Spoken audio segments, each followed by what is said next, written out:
sekalian, kembali lagi dengan saya. Nah, dalam video kali ini saya akan menjelaskan mengenai tentang materi turunan fungsi aljabar. Nah, sebelum kita memahami lebih lanjut mengenai tentang turunan fungsi aljabar, alangkah lebih baiknya kalau saya memperkenalkan diri terlebih dahulu.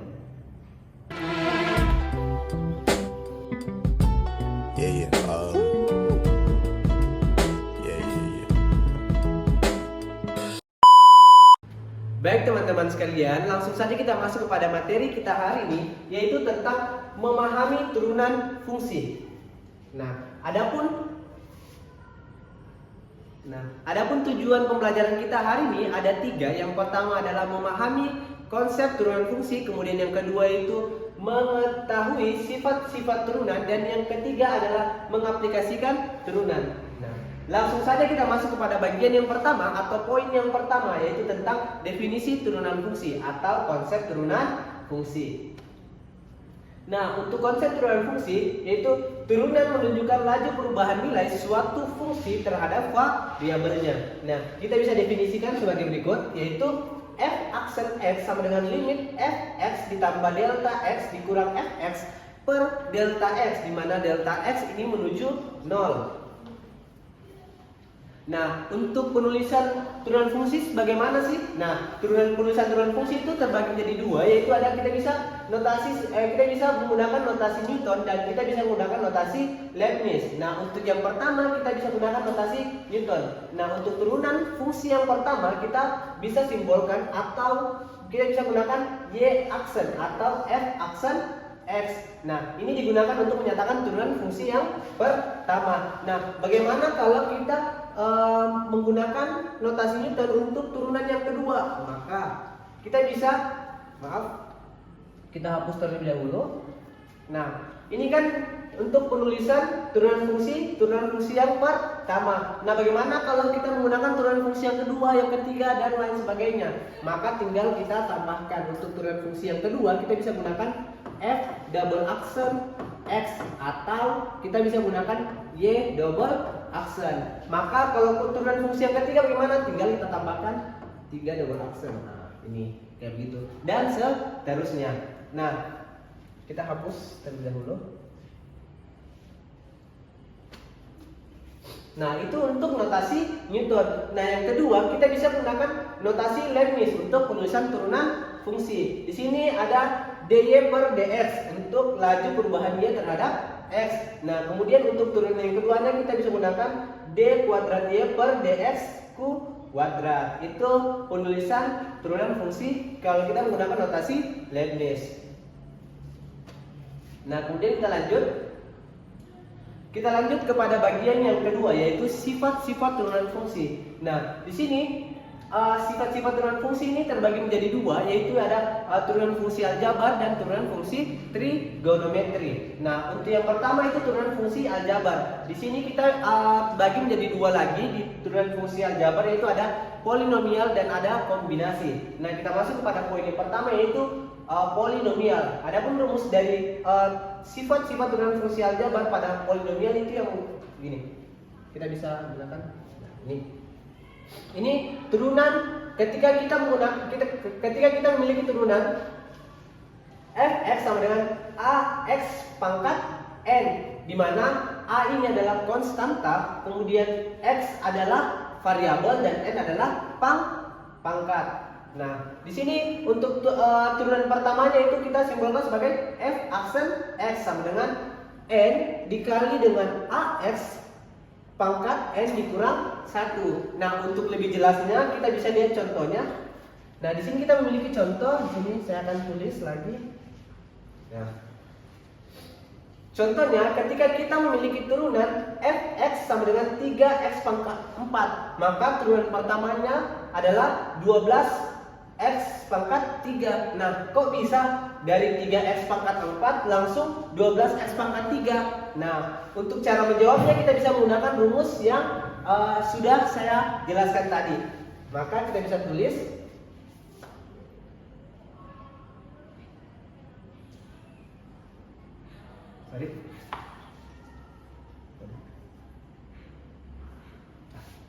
error ya. Tunggu. Nah, Di sini kita memiliki turunan fungsi f x sama dengan 3 x pangkat 4. Maka untuk mencari turunan fungsi yang pertama, kita bisa menggunakan rumus ini. N dikali dengan AX, N dikurang 1. Maka N-nya tadi sama dengan berapa? N-nya sama dengan 4. Terus A-nya berapa? A-nya 3. Kemudian variabelnya kita tulis kembali, X. Pangkatnya adalah 4 dikurang 1. Maka hasilnya 4 dikali 3 sama dengan 12. Variabelnya kita tulis kembali. Kemudian pangkatnya 4 dikurang 1 jadi 3. Nah, maka untuk turunan pertama dari fx sama dengan 3x pangkat 4 adalah 12x pangkat 3. Nah, di sini kan tidak dijelaskan langkah-langkahnya, maka saya tulis langkah-langkahnya agar teman-teman bisa lebih memahami mengenai tentang sifat-sifat turunan fungsi aljabar pada polinomial. Nah, saya harap teman-teman bisa menjawab pertanyaan-pertanyaan nanti apabila diberikan turunan atau contoh soal mengenai tentang turunan fungsi aljabar pada polinomial. Nah, ini turunan pertama pada maksudnya sifat yang pertama pada turunan fungsi aljabar. Kemudian kita lanjut kepada sifat yang kedua pada turunan fungsi aljabar, yaitu kombinasi fungsi. Nah, di sini berbeda dengan polinomial. Di sini pada kombinasi fungsi ini kita bagi lagi menjadi 3. Di sini ada 3 rumus, tergantung operasinya seperti apa atau bentuk turunannya itu seperti apa. Jadi jika turunannya itu berbentuk penjumlahan atau pengurangan, maka bisa kita gunakan rumus seperti ini. Maka untuk turunan fungsi pada penjumlahan atau pengurangan, fx sama dengan ux ditambah atau dikurang fx, maka turunan fungsinya kita bisa menggunakan ini, f aksen x sama dengan u aksen x ditambah atau dikurang f aksen x. Nah, kemudian yang kedua apabila bentuk turunannya itu perkalian, maka fx sama dengan ux dikali dengan vx, maka turunan pertamanya adalah f aksen x sama dengan u aksen x dikali dengan vx ditambah dengan ux dikali dengan v aksen x. Nah, untuk pada pembagian fx sama dengan, di sini terjadi kesalahan penulisan. Seharusnya saya hapus dulu yang tadi. Seharusnya di sini adalah bukan v tapi u. Di sini adalah u ya. Sorry. Sini. Ya. Di sini adalah ux per vx. Maka turunan fungsi pertamanya pada fx ini adalah kita bisa simbolkan sebagai f aksen x sama dengan ini u aksen x dikali dengan v aksen x. Saya ulang. Turunan fungsi pada f aksen x sama dengan u aksen x dikali dengan vx dikurang dengan ux dikali dengan v aksen x per vx dikuadratkan. Kita hapus kembali. Nah, jadi inilah tadi perbedaan atau sifat-sifat pada turunan fungsi aljabar, yaitu ada dua, ada polinomial dan ada kombinasi fungsi. Nah, seperti yang saya katakan tadi bahwa sifat-sifat turunan itu ada dua, yaitu ada sifat turunan fungsi aljabar dan ada sifat turunan fungsi trigonometri. Nah, untuk yang aljabar tadi saya sudah paparkan. Kemudian kita lanjut kepada turunan fungsi trigonometri. Di sini ada fungsi dasar, yaitu kita rumusnya itu sebagai berikut. Jadi ketika turunan fungsinya itu adalah sin x, maka turunan pertamanya adalah cos x. Nah, ketika kita memiliki turunan fungsi cos x, maka turunan pertamanya itu adalah min sin x. Nah, ketika kita memiliki turunan fungsi tan x, maka turunan pertamanya adalah f aksen sama dengan secant kuadrat x. Nah, pasti teman-teman bertanya, kalau misal nih kita kalau mau mencari f double aksen, misal untuk mencari f double aksen dari Nah, dari ini cos X. Nah, dari cos X. Ketika kita turunan pertama adalah sin X, kemudian turunan pertama ketika kita memiliki turunan sama dengan sin X, kemudian turunan pertamanya adalah cos X, maka untuk turunan keduanya kita bisa lihat di sini kan cos X. Berarti kita lihat saya ini. Di sini kan ada cos X, maka turunan keduanya adalah min sin X.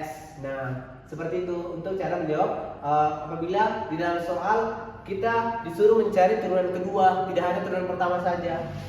Nah, kemudian kita hapus. Nah, kita lanjut.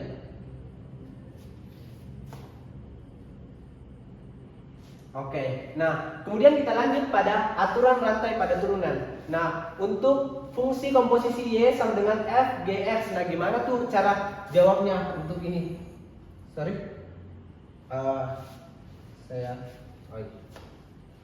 kita bentuk tulisan dulu.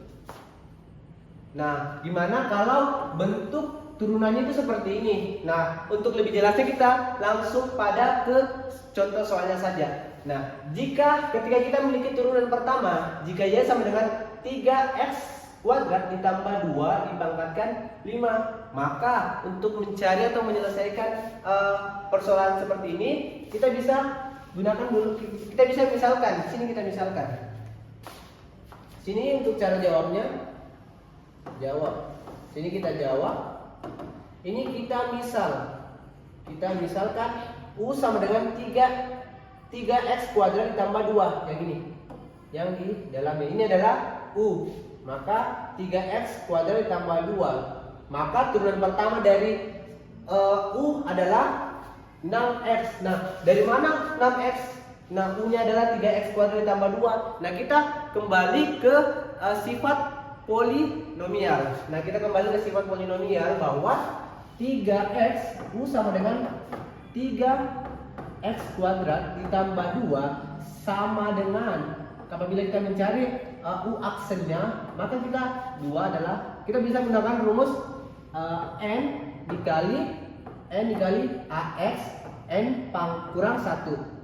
Maka sini kan 2, berarti 2 kali dengan 3, kemudian x 2 dikurang 1 ditambah dengan 0. Nah, kenapa 0? Karena di sini adalah konstanta, dia tidak memiliki variabel, maka ketika kita turunkan pertama, dia akan menghasilkan 0. Jadi tinggal jadi hasilnya adalah 2 dikali 3 sama dengan 6.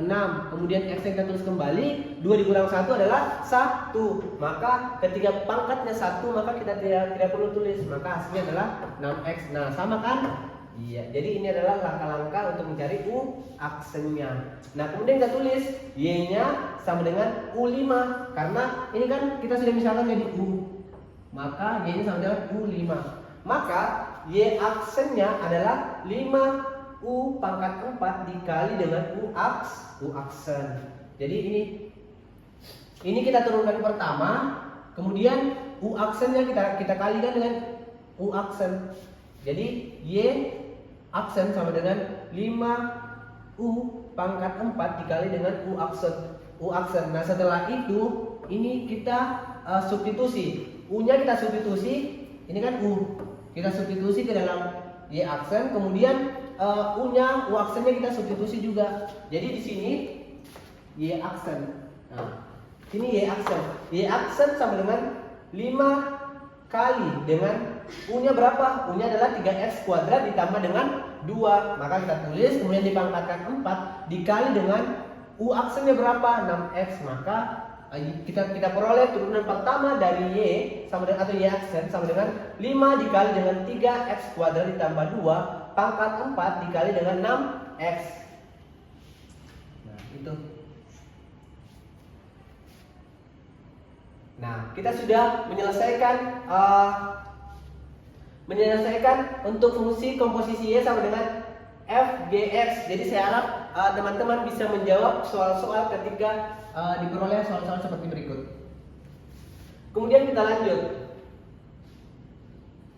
Nah, kemudian kita lanjut kepada poin yang ketiga atau bagian yang terakhir, yaitu mengaplikasikan turunan. Nah, jadi aplikasi turunan di berbagai bidang di sini sebenarnya turunan fungsi itu banyak bisa diaplikasikan di berbagai bidang yang lainnya, tapi di sini saya cuma menggunakan dua contoh saja atau dua bidang saja. Yang pertama adalah di bidang fisika dan yang kedua adalah di bidang ekonomi. Nah, untuk di bidang fisika kita bisa gunakan kecepatan dan percepatan yang berhubungan dengan turunan. Nah, untuk di kecepatan V sama dengan ds per dt. Untuk di percepatan adalah A sama dengan dv per dt. Nah, sedangkan di ekonomi kita bisa gunakan atau hubungannya dengan turunan itu adalah maksimasi keuntungan dan minimasi biaya menggunakan titik stasioner. Nah, oke teman-teman sekalian, itulah tadi penjelasan dari saya mengenai tentang turunan fungsi. Dan dalam video tadi saya sudah memenuhi 3 tujuan pembelajaran. Yang pertama adalah memahami konsep dasar turunan fungsi, kemudian yang kedua itu mengetahui sifat-sifat turunan fungsi yang tadi, dan yang ketiga itu pengaplikasian turunan fungsi pada kehidupan sehari-hari atau di berbagai bidang. Jadi saya harap apa yang saya jelaskan tadi dapat dipahami oleh teman-teman sekalian dan dapat bermanfaat bagi teman-teman sekalian. Akhir kata saya ucapkan wabillahi taufiq wal hidayah. Wassalamualaikum warahmatullahi wabarakatuh. Audio Jungle.